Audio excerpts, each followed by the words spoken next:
우리 고백합니다. 주는 그리스도시요 살아계신 하나님의 아들이십니다. 한 번 더 고백하십니다. 기다림의 축복을 받겠습니다. 한국 사람들이 제일 안 되는 게 기다림입니다. 얼마나 빨리빨리, 물론 장점도 있고 단점도 있습니다. 그러나 우리가 하나님의 말씀을 딱 붙잡으면 기다려야 됩니다. 하나님이 응답하실 때까지 기다리는 것이 믿음이다. 그래서 오늘 사도행전 1장 6절에서 11절의 말씀을 가지고 기다림의 축복이라는 제목으로 말씀을 드립니다. 말씀을 잘 깨닫게 되는 것이 은혜지요. 그러면 잘 깨달으면 하나님의 계획과 시간표가 보여지게 됩니다. 하나님의 말씀 속에서 나 자신이 또 보여집니다. 내가 무엇을 하면서 어떻게 왜 살아야 되는지에 대한 명쾌한 답이 내려지게 되어 있습니다. 그래서 은혜 받으면 나도 모르게 기도 안 했는데 영육 간의 문제들이 치유되기 시작합니다. 내가 달라소리 안 했는데 말씀을 바르게 받고 하나님의 소원 속으로 들어가고 은혜 받으니까 내 문제가 해결되기 시작합니다. 내가 원하는 소원이 하나님과 맞춰지면서 응답의 문이 열려지기 시작하는 겁니다. 그래서 예배 성공이 모든 일의 성공이고 예배 성공하는 일의 삶의 최우선순위를 둘 수 있어야 됩니다. 하나님의 은혜가 아니면 나는 살 수 없다는 고백이 되어져야 그 사람이 진정으로 큰 사람이고 위대한 사람입니다. 혹자들은 왜 나약하게 하나님을 의지하냐 그럽니다. 네가 최선을 다해서 열심히 살아야 되고 노력하고 네 힘으로 의지력을 가지고 참고 인내하면서 성공해야지 그럽니다. 그게 바로 창세기 3장, 6장, 11장이에요. 그러니까 하나님의 말씀하고 맞지 않습니다. 인간은 한계가 있어요. 그 한계를 그 누구도 넘어설 수가 없습니다. 내 연약함과 무능함을 고백하는 것이 가장 중요합니다. 바울 같은 사람은 얼마나 많이 배웠는데도 뭐냐? 내 약한 것이 자랑이라고 그랬어요. 나의 약한 것이. 우리는 내가 뭔가 좀 잘하면은 그걸 막 자랑하지요. 이렇다 저렇다 틀렸다 맞다 그럽니다. 바울은요, 나는 그리스도 외에는 말하지 않겠다. 내 열심과 노력의 한계를 인정하는 사람이 큰 사람이고 그 사람이 훌륭한 사람이다. 그렇다면 오늘 말씀을 통해서 중요한 부분을 생각해야 됩니다. 뭡니까? 약속 시간과 장소가 틀리는데 기다린다면 얼마나 어리석고 막연하고 절대로 만날 수가 없는 것입니다. 상대와 약속 시간과 장소가 다른데 아무리 기다린들 무슨 소용이 있겠으며 똑똑해도 소용이 없습니다. 약속 시간과 장소가 틀린데 성실하고 착해도 아무런 소용이 없습니다. 약속이 잘 맞는 것이 바로 기다림의 축복입니다. 우리 신앙생활 잘한다는 것은 하나님과의 약속이 잘 맞추어져야 되는 것입니다. 하나님의 최고의 주특기가 뭐냐? 약속을 끝내주게 잘 지키시는 겁니다. 하나님과의 약속 시간, 장소를 잘 맞춰야 됩니다. 그러면 그때부터는 기다릴 수 있잖아요. 약속이 되었기 때문에. 어떻게 기다리느냐? 놀면서 기다리면 됩니다. 어떻게 기다리면 됩니까? 누리면서 아주 편안하게 기다릴 수 있고 안 올까봐 조바심 낼 필요도 없습니다. 여러분, 신앙생활은 약속을 잘 붙잡는 것임을 명심하시기를 그리스도이신 예수님 이름으로 축원합니다. 첫째로 불확실성의 미래입니다. 지금 이 시대를 많은 학자들이 불확실성의 시대라고 하고 미래를 불확실성의 미래라고 얘기합니다. 참 맞는 말입니다. 정확한 말입니다. 실제로 우리는 과거, 현재, 미래에 우리 인간은 불확실성의 길을 가는 것입니다. 부모가 자녀들의 앞길에 대해서 장담해 주지 못합니다. 아무도 과거 문제를 치유해 주지 못합니다. 과거의 상처와 아픔을 아무도 달래주지 못합니다. 불확실성의 길을 우리가 가는 것이 아니라는 것을 오늘 말씀을 통해서 아셔야 될 것이 있습니다.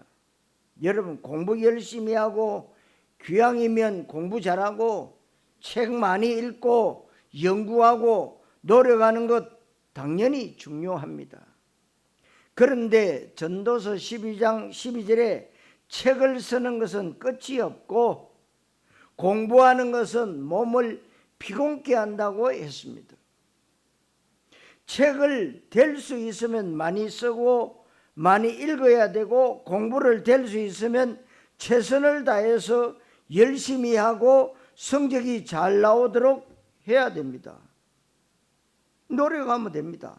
그런데 하나님의 약속 시간과 장소가 내 인생과 안 맞고 내 인생 주제와 하나님의 주제가 맞지가 않습니다.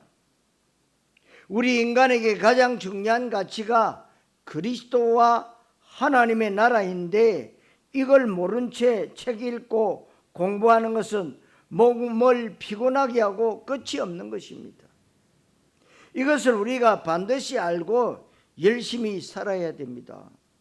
최선을 다해서 성실하게 노력해야 되겠지만 이것도 한계가 있다는 것을 빨리 인정하는 사람에게 우리 인간의 열심과 노력으로 할 수 없는 응답의 문을 하나님께서 열어주시는 것입니다. 전도서 2장 23절에 일평생 근심하고 수고하고 열심히 살았는데 그 결과는 슬픔뿐이고 밤새도록 마음에 근심이 일어난다고 말씀하고 있습니다. 그러면서 전도자가 내리는 결론이 뭐냐? 헛되다. 이 세상에서 하는 모든 것이 헛되다. 하나님 없이 사는 것은 진짜로 헛되다는 것입니다. 하나님 없이 복음 없이 언약 없이 인생을 사는 것은 성공할수록 문제가 오고 열심히 살수록 나중에 한계가 오게 되는 것입니다.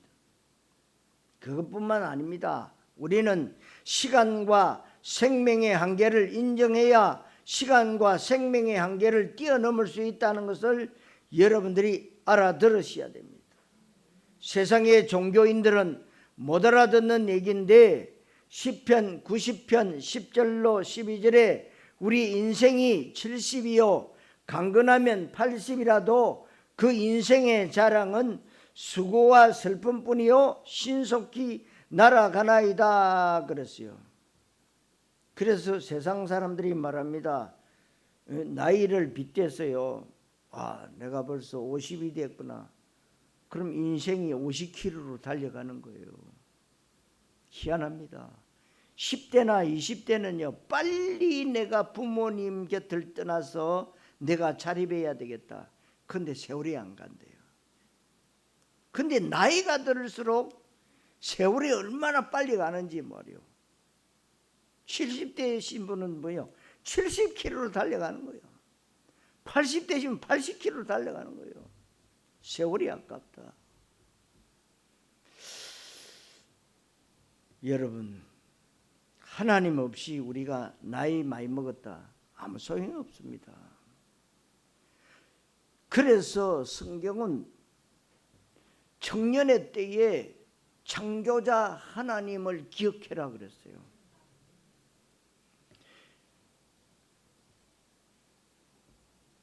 우리가 기왕이면 음식물 조절도 잘하고 운동도 열심히 해서 오래 살아야겠지만 그렇게 건강하게 오래 산 것의 자랑은 수고와 슬픔뿐인데 그마저도 오래 살 것 같은데 신속히 날아간다고 말씀하는 겁니다. 빨리 인정해야 될 것은 얼마나 건강하게 살고 오랫동안 살고 얼마나 잘 사느냐 중요한 것이 아니고 어떻게 살아가느냐입니다. 어떻게 살아가느냐. 우리 인간의 행복의 기준은 소유와 성취에 있지 않기에 수준 높은 가치 있는 인생을 여러분들이 살아야 됩니다. 그렇다면 내 인생의 소유 가치가 높아지면 높아질수록 존재 가치는 낮아지게 되어 있습니다. 하나님과의 언약적 관계가 어떠냐에서 우리가 참 행복을 찾아야 되는 것입니다. 여기에 오는 행복은 상대적이고 조건적이고 한시적이고 이게 행복이 아니고 어떤 것에도 영향받지 않는 절대적 행복이라는 겁니다.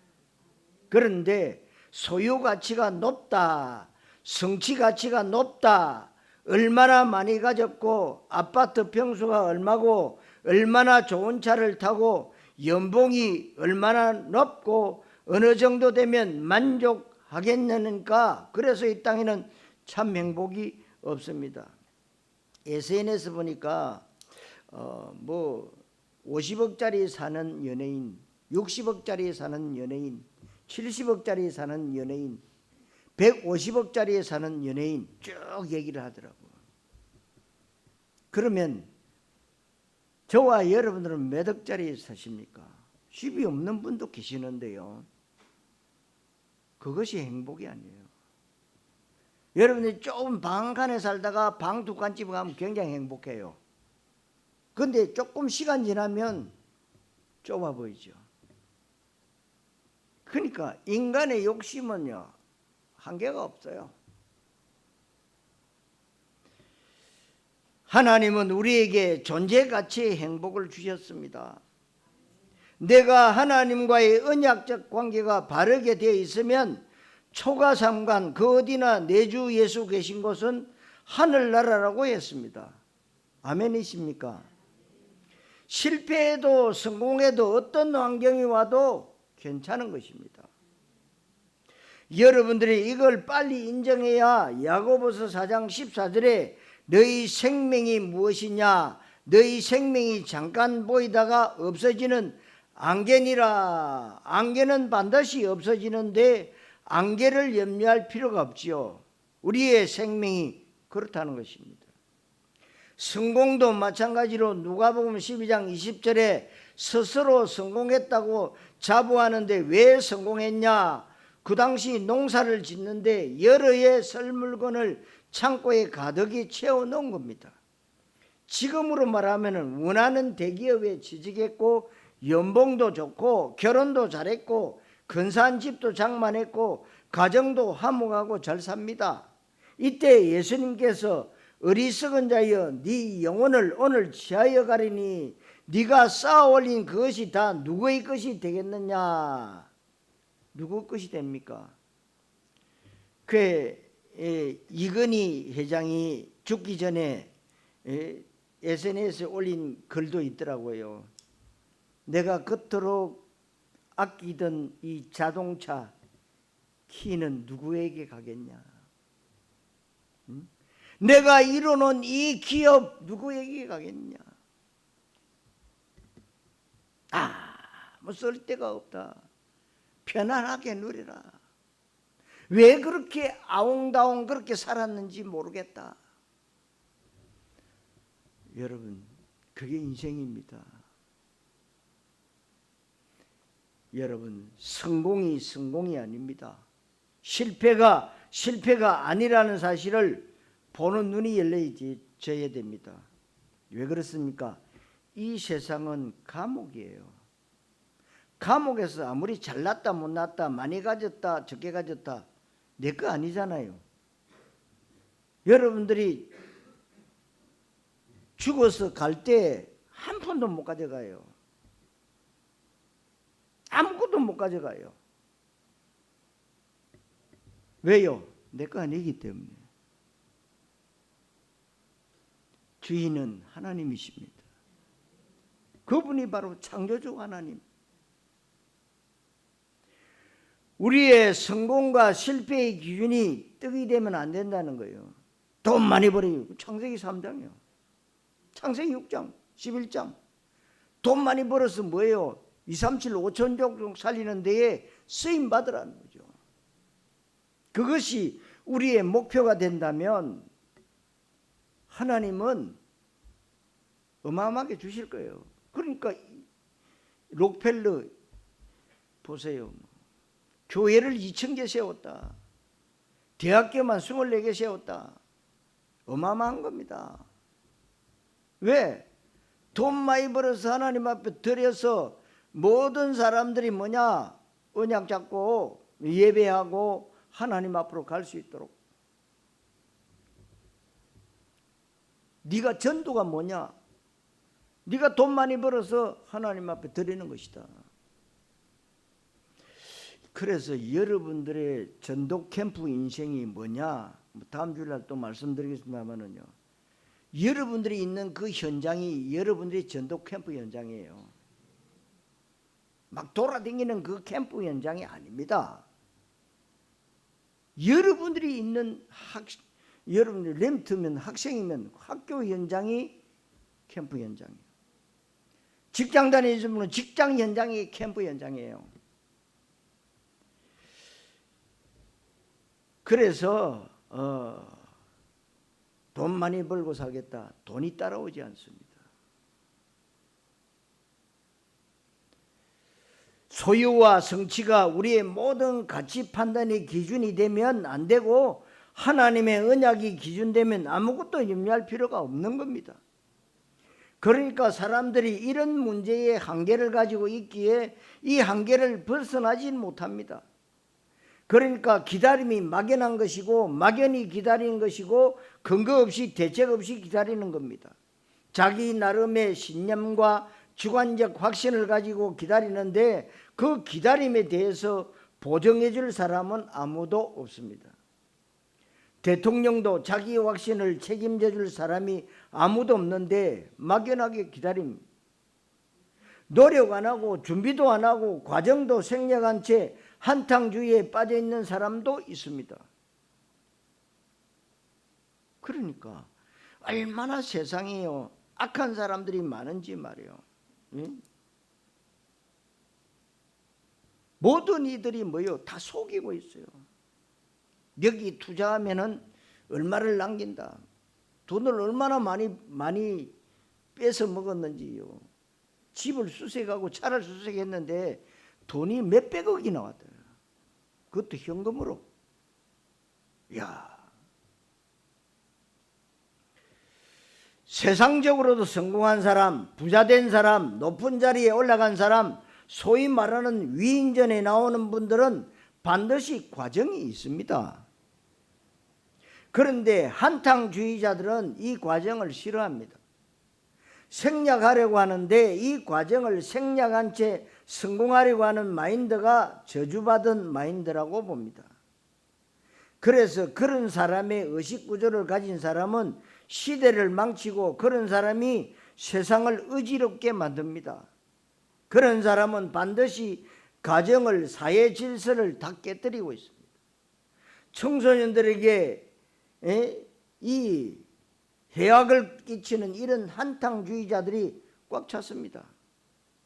노력 없이 과정도 밟지 않고 수고도 안 하고 그릇도 준비하지 않은 채 일확천금의 꿈을 가지고 심지어는 도박의 생을 걸고 복권의 생을 걸고 불법적으로 사람을 해롭게 하고 사람을 해치면서까지 마약을 한다든지 도박장을 한다든지 불량식품을 판다든지 해서 일확천금의 꿈을 누리는 사람들이 막연하게 기다리는 자들입니다. 분명히 하나님의 언약을 붙잡고 하나님이 원하시는 과정을 밟아야 되고 걸어 준비해야 됩니다. 점점 성화의 과정을 밟아가야 되고 오직 속으로 들어가야 되고 각인 뿌리 체질을 바꿔야 됩니다. 이 과정 없이 맨날 하나님 앞에 내놓으라고 기도하는데 기독교인 대다수가 하나님 앞에 소리 지르면서 간절히 지극정성으로 외치는 기도 제목이 달라는 것이 바로 한탕주의입니다. 우리는 달라는 소리 할 필요가 없는 것은 다 주셨기에 문제 해결해 달라고 기도할 필요도 없습니다. 모든 문제는 끝났습니다. 예수는 그리스도 모든 문제 해결자, 요한복음 19장 30절에 다 이루었다고 선언하셨습니다. 골로새서 2장 3절에는 그리스도 그 안에 다 있다고 했습니다. 빌립보 3장 7절에는 그리스도 아는 지식이 가장 고상하다는 것을 알고 나니까 나머지는 다 배설물이라고 바울은 고백했습니다. 이게 진짜로 우리의 고백이 되면 되는 것입니다. 여러분 24 기도하면서 기다림의 축복을 누리시기를 그리스도이신 예수님 이름으로 축원합니다. 두 번째로 이스라엘의 실패입니다. 이스라엘 백성들이 어떤 사람들이냐? 하나님의 응답과 축복이 다 예비되어 있는 것이 이스라엘입니다. 그런데 이스라엘은 철저히 실패하는데 이스라엘의 실패를 기독교인의 실패로 해석해야 됩니다. 왜 교회는 세상으로부터 존경의 대상이 되지 않고 동정의 대상이 되는가? 왜 기독교인들은 앞뒤 안 맞는 행동을 하는가? 이스라엘의 실패입니다. 똑같은 단어. 그러면 왜 교회가 응답을 못 받습니까? 가장 중요한 사실은 다 준비되어 있는데 이스라엘은 마태복음 16장 1절에서 12절에 육신의 표적이 나오고 떡이라는 단어가 계속해서 반복적으로 나오면서 육신의 표적과 떡의 메시아를 따라가는 이게 바로 교회 실패의 이유입니다. 기독 신자들의 이유를 여기서 찾아야 되는데 세상 사람들과 같은 목적을 추구하기에 실패하게 되어 있는 것입니다. 마태복음 16장 13절 14절에 예수 그리스도 생명의 복음을 종교화시키면 교회는 망하게 되어 있고 기독교인은 실패하게 되어 있는데 그렇게 종교생활을 하는데도 성공한다 해도 그게 성공이 아닙니다. 예수님을 세례요한, 예수님을 예레미야, 예수님을 엘리야, 예수님을 선지자 중에 하나로 만들면 안 됩니다. 예수를 종교로 만들면 안 된다 그 말씀입니다. 예수님을 종교의 위대한 창시자로 만들면 안 됩니다. 예수님은 훌륭한 스승이나 성인군자 중에 하나로 만들면 안 됩니다. 예수님은 구원자이십니다. 예수님은 그리스도이십니다. 예수님은 메시아, 예수님은 창조주 하나님이시다는 거예요. 예수를 그리스도 되게 해야 되고 예수를 복음 되게 해야 되고 복음을 복음 되게 해야 되고 그리스도를 그리스도 되게 해야 되는 것입니다. 그래야 그 사람이 교회를 교회되게 하는 것입니다. 하나님의 나라를 하나님 나라 되게 하는 것입니다. 예수님께서 십자가 사역을 마치시고 죽으시고 부활하신 이후에 40일 동안 아주 중요한 메시지를 주시기 위해서 감람산에 있었습니다. 이곳에서 예수님이 아주 중요한 메시지를 주셨습니다. 예수가 바로 그리스도다. 내가 바로 구약에 그토록 예언했고 이스라엘이 그토록 기다렸던 메시아다. 내가 바로 구원자다. 그러니까 예수 그리스도 복음을 통해서 흑암의 나라를 깨부수고 하나님 나라의 응답을 받아라. 이것을 40일 동안 예수님이 감람산에서 집중적으로 말씀하셨는데 이스라엘 백성들이 완전 동문서답했습니다. 그리스도 하나님 나라라고 하는 인생 최고의 가치를 얘기하는데 이스라엘 백성들은 주여 이스라엘 나라를 회복하심이 이때이니까 여전히 이스라엘 백성들은 민족주의, 선민주의, 사원이즘, 이스라엘만 하나님 앞에 복된 민족이고 나머지는 이방인이라는 잘못된 사상을 여전히 가지고 있습니다. 이때 성경은 너희들은 알 필요 없다. 관심사가 아니다. 때와 시기는 아버지께 달려 있는데 왜 그런 것을 신경 쓰냐? 진짜 이스라엘이 붙잡아야 될 것은 그리스도와 하나님 나라인데 너희의 알 바 아니다. 신앙생활하면서 엉뚱한 것을 붙잡으면 안 된다는 것입니다. 내 욕심과 야망을 붙잡으면 안 되고 내 육신의 목적과 떡의 목표를 붙잡으면 안 됩니다. 기도하면서 자식을 위해서 기도하면 안 됩니다. 렘트를 위해서 기도하세요. 내 가정의 평화를 위해서, 건강을 위해서, 학업과 사업 성공을 위해서 기도하면 안 됩니다. 237 5천 종족을 향해서 복음 전하러 가는 자에게 건강도 필요하고 사업도 성공도 필요한 것입니다. 하나님의 언약이 내 삶의 이유가 되어야 되고 하나님 나라의 주제가 내 인생 주제가 되어야 됩니다. 이건 모르면 절대로 안 돼요. 그래서 여러분들이 기도를 제대로 하셔야 됩니다. 여러분들이 생각해 볼 때 우리 과거의 신앙생활이 어땠는지 무턱대고 하나님께 내놓으라는 것밖에 없는데 불신자와 똑같은 기준을 가지고 기뻐하고 슬퍼하고 감사하고 낙심하는 기준이 똑같습니다. 오로지 떡, 육신적인 것 잘 되면 감사하고 안 되면 낙심하고 하나님 원망하고 이 수준을 가지고는 세상을 앞서가지 못하고 불신자를 능가하지 못하는 것입니다. 그래서 하나님은 이렇게 연약한 우리를 부르시면서 권능을 받으라고 했고 함께 하겠다고 했고 은혜 받으라고 했습니다. 말씀의 흐름을 따라가라고 한 것입니다. 성도 여러분, 은혜 받고 말씀의 흐름 따라가시기를 그리스도이신 예수님 이름으로 축원합니다. 세 번째로 기다림의 확신과 근거입니다. 오늘 주제가 기다림인데 우리는 어떻게 기다릴 것인가?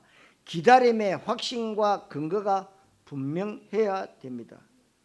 기다림의 근거가 세상 기준이나 내 신념이나 내 주관적 확신이나 종교적 체험이나 지식이 기준되면 안 됩니다. 어떤 경우에도 변하지 않는 하나님의 객관적 사건인 예수 십자가 사건, 예수의 그리스도 되시는 사건입니다. 어떤 경우에도 변하지 않고 성취되어지는 하나님의 약속들, 하나님의 약속의 말씀, 성경 말씀, 이것이 우리 기다림의 근거가 되어야 됩니다. 그래서 여러분들이 말씀의 흐름을 타야 돼요. 강단 말씀의 흐름이 다 있다니까요. 이렇게. 그 흐름을 따라가면 됩니다. 하박국 2장 3절에 하박국이라는 선지자가 가만 보니까 이 땅에 너무나도 불의한 자, 불법을 행하는 자, 아주 못된 놈들, 한탕주의자, 뇌물 바치고 탈세하는 사람들이 오히려 부자되고 성공하고 출세합니다. 그런데 성실하게, 정직하게, 착실하게 직장 다니고 아주 모범적으로 살아가는 사람들은 밥 먹는 것도 힘드는데 그럴 때에 상대적 박탈감이 들기도 합니다. 공부 열심히 하고 모범생으로 성적도 잘 나오고 취직해서 열심히 사는데 기껏해야 연봉 조금밖에 안 됩니다. 그런데 어떤 사람들은 맨날 백수건달로 놀고 유흥업소 다니고 못된 짓을 했는데 어느 날 보니까 부동산 불법으로 투기해서 갑자기 졸부가 되기도 하고 벤틀리 타고 나타나고 하는 것을 보면 참 힘 빠지잖아요. 우리는 자동차 하나 장만하려면 몇 년을 성실하게 저축하고 집장만 하려면 20년 기다려서 주택 청약 부어서 작은 아파트 장만하는데 이때 하나님이 하박국 선지자에게 얘기합니다. 이 묵시는 정한 때가 있나니 비록 더딜지라도 기다리라. 지체되지 않고 반드시 응하리라. 오직 의인은 믿음으로 말미암아 살 것이다. 그러니까 그런 거 신경 쓰지 마라. 그런 것 때문에 낙심하지 마라. 불신자와 하나님 없는 사람들의 성공을 부러워 말라. 현실에 속지 말고 사람 말에 속지 말고 네 감정과 네 생각에도 속지 마라.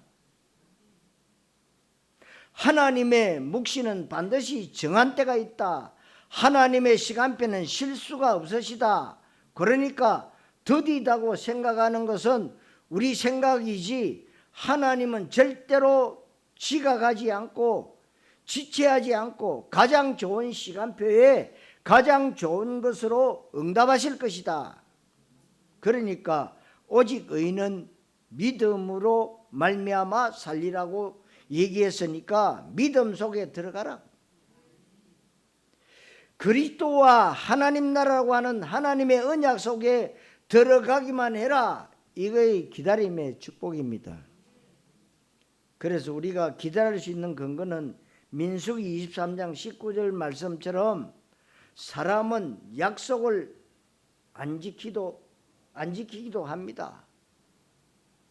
부모 자식 간에도 약속 못 지킬 수도 있고 인간은 누구나 다 실수 있고 연약하고 한계가 있습니다. 그러나 하나님은 인간과 같지 않습니다. 하나님은 실수 없으시고 반드시 약속을 지키는데 약속하신 것을 반드시 지키신다고 민수기 23장 19절에 말씀하고 있고 이사야 40장 8절에 세월이 흐르고 시대가 바뀌고 정권이 바뀌고 유행이 바뀌고 풍속이 바뀌고 다 바뀌지만 하나님의 말씀대로 지구는 돌아갈 것입니다. 하나님의 말씀의 흐름 따라서 역사는 움직여 갈 것이고 그 하나님의 말씀이 마태복음 24장 14절과 사도행전 1장 8절에 성취되어지는 세계복음화를 향해서 갈 것이다. 그 중심축이 그리스도 하나님 나라라는 것입니다. 이것을 우리가 기다림의 확신으로 붙잡으면 됩니다. 성경의 시대마다 쓰임받았던 사람들이 이런 증인들입니다. 여러분 아시다시피 아브람, 믿음의 조상 아브람, 본토 친척 아비 집을 떠날 때 75세였습니다. 그 당시 시족 사회, 부족 사회인데 본토 친척 아비 집을 떠나는 것은 상상을 할 수가 없는 것입니다. 아브람은 100세가 되어서 아들을 낳았습니다. 아들을 낳은 것이 무슨 응답입니까? 아들을 낳은 것이 아니라 아브람에게 하나님이 주신 언약이 성취되기 시작하는 것입니다. 언약의 계보가 계속 응답으로 온 것입니다. 아담 이후에 창세기 3장 15절부터 아벨을 거쳐서 노아를 거쳐서 아브람에게 왔는데 아브람에게 언약이 끊긴 것이 아니고 아브람이 100세가 되어서 아들을 낳았는데 아브람과 이삭과 야곱의 하나님 이렇게 하나님의 언약이 이어집니다. 이게 25년 걸렸단 말이에요. 그전에도 하갈을 통해서 낳았어요. 근데 그 아이는 언약의 아이가 아니에요. 이것보다 큰 하나님의 축복이 어디 있냐는 말입니다. 그래서 여러분들이 강단에서 흐르는 말씀 속에서 여러분들에게 부딪히는 말씀을 붙잡으셔야 돼요. 그게 바로 약속이에요. 야곱이 태어나기 전부터 엄마 뱃속에 있을 때부터 하나님의 축복을 받았는데 큰 자가 어린 자를 섬길 것이다. 큰 자가 애쓰고 야곱이 동생입니다. 그러면 야곱이 계속 응답을 받아야 되는데 응답은커녕 집에서 쫓겨나서 외삼촌 라반의 집에 갔습니다. 서울 부산보다 훨씬 더 먼 거리 밧단 아람을 간 것입니다. 거기에서 20년 동안 처절하게 임금도 속임당하고 결혼도 속임당하고 20년 동안 고생한 것 같은데 어느 날 보니까 야곱이 이스라엘이 되어 있는 것입니다. 야곱은 먹고 살기 위해서 아동바동하는 서론 인생, 이스라엘은 세계 살리는 이름, 현장 살리고 후대 살리는 이름입니다. 야곱이 이스라엘 되는데 20년 걸렸어요. 요셉이 17세 때 애굽의 노예로 끌려갔는데 노예가 내 일이 있냐? 여러분, 노예가 내일이 있습니까? 없잖아요. 소망도 없습니다. 노동의 대가 없어요. 꿈이 있겠습니까? 그러니까 탈북자들이 하는 얘기가 아니 직장 다니는데 직장에 월급이 없대요. 월급이 없는데 하루 빠졌다.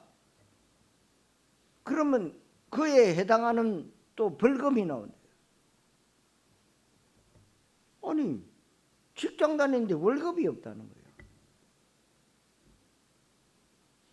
노예지요. 한 사람의 노예입니다. 지금 히브리에서 끌려온 노예 요셉이 30세 때 총리가 되었는데 이건 성공이 아닙니다. 17세에 끌려와서 39세 때 형들을 만났는데 형들이 절하는 것을 보면서 요셉은 마음에 꾼 꿈을 생각하는데 22년 걸렸어요. 어떻게 보면 길게 느껴지고 끝이 안 보이고 앞이 캄캄한 것처럼 완전 끝났다고 절망적으로 보이기도 하지만 그런데 하나님의 시간표는 실수가 없으십니다. 이 사람들은 전부 다 공통점이 언약을 붙잡은 사람인데 기다림의 근거가 하나님과 맞았다는 것입니다. 그래서 이들은 기다릴 수 있었던 것이고 실패가 아닌 것입니다. 모세가 히브리 사내가 태어나면 다 죽이라는 아주 끔찍한 시대에 태어났는데 애굽의 왕자 바로 공주의 아들이 되었다, 성공했다, 출세했다고 보지만 아닙니다. 성공이 아닌 것은 모세가 80세가 되었고 할아버지가 미디안 광야에서 비참하게 처가살이하면서 양치기 목동생활을 하는 이것이 모세의 80년의 응답입니다. 모세가 80세가 되었을 때 갓난아기 때 엄마 요게벳으로부터 언약을 전달받은 게 너는 애굽의 왕자가 아니다. 너는 히브리 사람이고 이스라엘 언약 백성이다. 네가 이 애굽에서 종살이하고 있는 이스라엘을 출애굽시켜야 될 것이다. 이 언약이 80세 되었을 때 성취되었습니다. 여러분 아시다시피 갈렙이라는 사람이 여호수아 14장 10절에 40세에 출애굽할 때 이방인으로 동참했어요. 45년이 지나는 동안에도 여전히 힘이 그대로 85세가 됐는데 45년 전과 힘과 능력이 그대로입니다. 45년 동안 갈렙은 변하지 않고 기다릴 수 있었습니다. 여러분 초대교회가 극심한 핍박을 받았는데요. 로마의 핍박자들, 아주 유명한 로마의 박해자들 네로, 도미티안 황제들에 의해서 초대교회는 극심한 상상도 못할 정도의 핍박을 받습니다. 그런데 초대교회는 바울이 AD 67년에 순교하고 AD 313년에 로마의 콘스탄틴이라는 황제 때 밀라노 칙령에 의해서 AD 313년에 기독교가 공인되고 AD 395년 도시우스 로마 황제 때 로마의 기독교가 국교가 됩니다. 바울 죽은 후 246년 만에 10대 박해자들이 활동했던 250년 그 기간 동안 로마 복음화가 성취가 되었습니다. 여러분 아무 것에도 우리는 낙심할 필요가 없습니다. 속을 필요도 없음을 여러분들이 명심하시기를 그리스도이신 예수님 이름으로 축원합니다. 결론, 기다림의 축복입니다. 그렇다면 기다림의 축복은 무엇이냐? 이스라엘이 언제 독립할 것이냐? 언제 우리나라가 통일될 것이냐? 언제 우리 경제가 회복되고 언제 내가 아파트를 장만하고 내 자식이 잘되고 그런 것 우리는 신경 쓸 필요가 없습니다. 오직 성령이 너희에게 임하시면 너희가 권능을 받고 땅끝까지 증인될 것이다.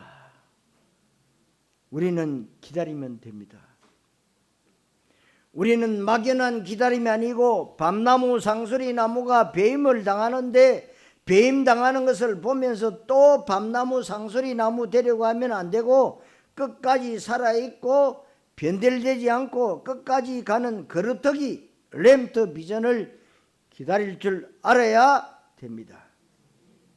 그래서 복된 교회에 주신 말씀이 이사야 6장 13절이에요. 237 망대 세월 거루터기 운동 할 수 있도록 여러분들이 기도하셔야 됩니다.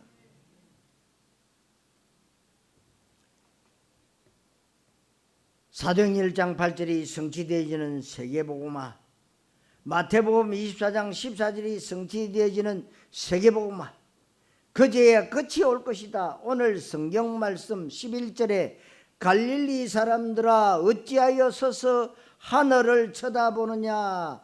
하늘로 가신 예수는 너희가 본 그대로 다시 오실 것이다. 예수님의 재림, 예수님의 심판, 세계복음화는 같은 단어입니다. 그렇다면 우리는 그리스도와 세계복음화의 방향 맞추고 이 언약을 근거로 해서 기다릴 수 있으면 됩니다. 이렇게 될 때 우리에게 신명기 28장에 있는 축복이 어느 날 보면 와 있다는 것입니다. 그래서 세계 모든 민족에 뛰어난 민족이 되게 할 것이다. 실제로 그리스도를 외치는 나라가 여러분 대한민국, 한국, 우리나라입니다. 그러니까 93년도부터 주는 그리스도시요 살아계신 하나님의 아들이십니다. 강력히 외쳤던 한 분 때문에 하나님은 이 한국을 어마무시하게 축복하고 계십니다. 여러분들이 믿거나 말거나 저는 그렇게 보고 있습니다. 그래서 여러분들이 고백하는 주는 그리스도시요 살아계신 하나님의 아들이십니다. 고백하는 그 고백의 터전 위에 하나님은 역사하시는데 여러분 주위에요 흑암이 다 무너진다는 거예요. 아셔야 됩니다.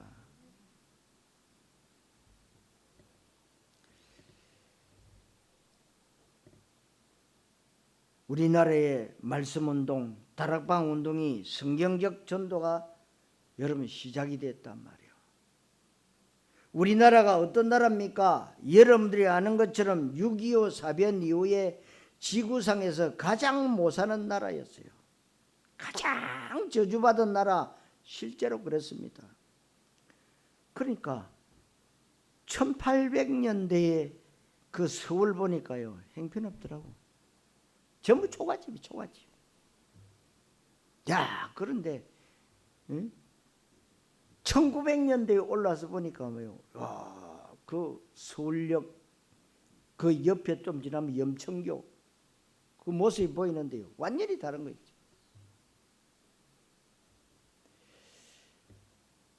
참 우리나라 못 살았습니다. 오죽하면은요 애들은 많은데 먹을 거이 없었어. 다른 집에 보내가지고 이산가족도 되고 참 어려웠어요. 지금 우리 후대들이 그런 얘기하면 이해가 안 된다는 거죠. 못 알아듣는다는 거죠. 먹을 것이 없어서 밥을 많이 굶었다. 바보들이다. 라면 끓여 먹지. 여러분 제가 중학교 3학년 때인가 그때 라면 나왔어요. 그 일본 가서 그 삼양 그 회장님이 일본 가서 라면 그 배우려고 노력했는데 안 가르쳐 주는 거라. 그 어찌 해가지고 그 배워와가지고 그 라면 그전에는 먹을 게 없었어요. 목회자 수양회를 하면서 탁 차를 타고 가는데요, 양 주위에 아카시아 나무가 얼마나 많은지 꽃이 피어가지고, 그건 조금 추우니까 좀 이제 여긴 다졌지만, 아카시아 나무가 왜 그렇게 많은지 아십니까? 옛날에는요, 땔감이 없으니까 산에 있는 나무 뿌리까지 다 뽑아버려요. 그럼 비가 오면은 그냥 산이 산사태가 나는 거예요. 그래서 박정희 대통령이 그때 이제 원조 받아가지고 밀가루를 많이 원조를 받았어요.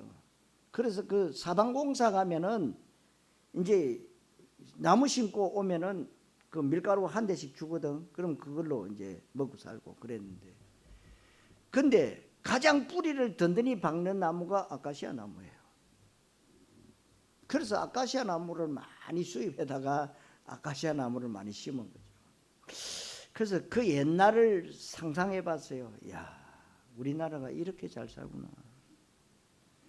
동네, 시골 동네 끝까지 뭐냐, 시멘트 바닥 안 된 데가 없어요. 얼마나 잘 사는지. 여러분, 오죽하면 아프리카의 우간다, 소말리아, 르완다보다 훨씬 더 제땜이었지만 불과 50년도 되지 않아서 한국은 전 세계 경제 10등 안에 들고 군사력도 전 세계 10등 안에 듭니다. 인천공항이 전 세계 공항 가운데 세계 1위입니다. 우리나라 굉장히 세련되었고 전 세계에서 제일 깨끗한 나라, 화장실 문화 세계 최고입니다. 유럽이 그렇게 뭐 영국이나 프랑스나 스위스나 그 로마, 이태리 가는데요, 화장실 찾기가요 엄청 힘들더라고. 화장실이 없어요. 우리나라는 곳곳마다 뭐요, 공중 화장실. 어떤 공중 화장실 하니까 비대기도 다 있더라고. 우리나라가 옛날에는 필리핀을 불우했는데 필리핀만큼만 됐으면 좋겠다고 하니까 사람들이 화를 냈다고 합니다. 어떻게 감히 필리핀을 쳐다보냐고. 중간 과정을 겪어야지.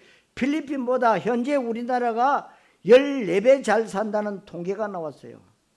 그래서 지금 우리가 필리핀 돕고 있잖아요. 필리핀 보고만. 그렇게 자원도 풍부하고 말이요, 산모장 하는데, 물론 뭐 날씨가 더워서 그런지 모르지만요, 참 우리나라 같으면요, 우리나라의 이 민족성이 강하잖아요. 다 보면은 다 돈이야. 근데 그 사람들에게는 돈이 안 보이죠. 아르헨티나가 남미 최고 잘 사는 나라였고 한국보다 8배 잘 사는 나라였지만 현재 우리나라가 아르헨티나보다 8배 잘 사는데 보통 나라가 아닙니다. 그래서 지금 IMF 기금을 제일 많이 쓰고 있는 나라가 아르헨티나입니다. 세계 모든 민족이 뛰어난 나라가 될 것이다. 우리는 언약의 국가, 언약 민족이 되어야 된다. 그 말씀이에요. 성경 말씀이 그대로 성취되어서 기다릴 수가 있는 것입니다. 머리 되고 꼬리 되지 않고 들어가도 복을 받고 나가도 복을 받고 떡반죽 그릇과 네 우양 가축 소산이 복을 받고 땅의 모든 것이 복을 받고 구워줄지언정 꾸지 않고. 우리가 빚이 얼마나 많습니까? 그런데 앞으로 다 해결되기 때문에 괜찮습니다. 하나님께서 하늘의 보고를 여시사 보물창고를 줄여서 보고를 여시사, 이 보고라 그러잖아요. 보고. 하늘 보고를 열면 끝나는 것이 아닙니까? 네 원수가 너를 해하려 왔다가 7길로 도망갈 것이다. 성취될 거니까 기다리면 됩니다. 기다릴 필요도 없고 그냥 언약에 집중하면 되고 하나님의 나라에 방향 맞추면 됩니다. 오늘 무엇을 기다리는가? 여러분들 평생에 응답과 말씀 성취 축복되시기를 그리스도이신 예수님 이름으로 축원합니다. 기도하겠습니다. 하나님 은혜 감사드립니다. 주님 앞에 최고의 영광을 돌려드립니다. 무엇을 기다리는가 말씀을 통해서 우리가 세상 사람들과 같은 육신과 떡의 소원을 기다리는 것이 아니라 하나님의 언약에 근거한 기다림의 축복 가운데 있게 하심을 감사드립니다. 기다림의 축복을 우리 모든 성도들이 날마다 누리게 해 주옵소서. 그리스도이신 예수님의 이름으로 기도하옵나이다. 아멘.